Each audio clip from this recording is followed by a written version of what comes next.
On the 1st of March, 32 states, likely one of those that you may be from, finished off and quit using extra SNAP benefits that were authorized by Congress during the COVID pandemic.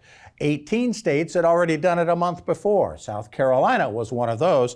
So it's very important that we talk to Brenda Shaw of the Lowcountry Community Food Bank about what kind of pressure she's already seen that her food bank and others certainly in the Lowcountry come under over the last month without those enhanced SNAP benefits.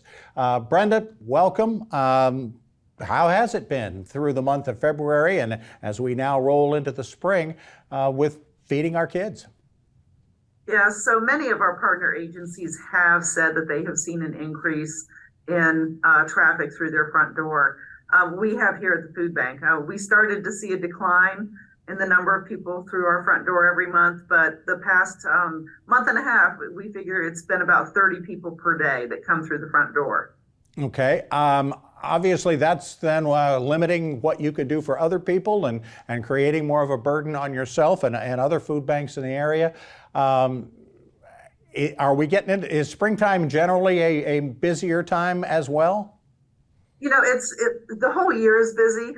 We like to say, you know, hunger is a 12-month of the year problem. And it's one of those things where going into summer, I think some families are maybe concerned because when the kids aren't in school, they're not going to get the free breakfast and lunch. Right. So, you know, summer can be a very challenging time for families. Okay. Speaking of that breakfast and lunch that in school that some kids get now, there is at least a bill that has been filed in the state legislature. Tell us a little bit more about it that might help the problem. So Republican State Senator Katrina Shealy has introduced a bill that would provide for free breakfast and lunch at all South Carolina public schools. And really her reasoning behind that is during the pandemic when kids were getting that, like 98% of the schools said that it was very beneficial and it actually made the administrative part of that program easier on the schools.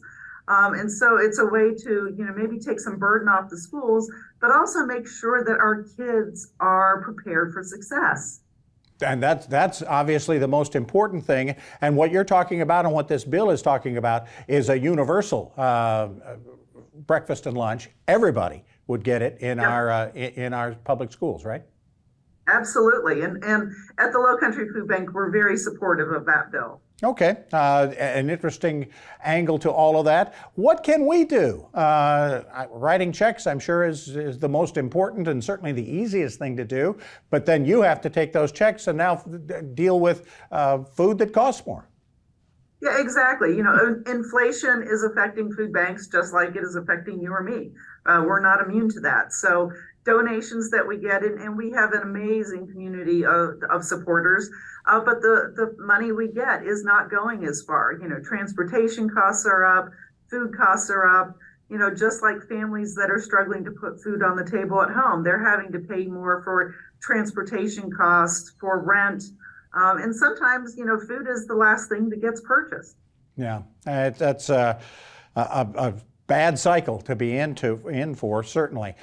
We thank you so much, Brenda, for spending a couple of minutes with us. Let us know, well, what's the website where people can find out more about the efforts that you guys make and how they can help the Lowcountry Community Food Bank? Sure. Our website is lowcountryfoodbank.org and just click on the donate button. It's that easy. It's that easy. Brenda, thank you very much for joining us. We appreciate the time and good luck in your battle and all of our battle to keep our kids fed and our people fed here in the Lowcountry. We appreciate it. Thank you, Bob. We'll be back with more of the WHHI Daily News right after this.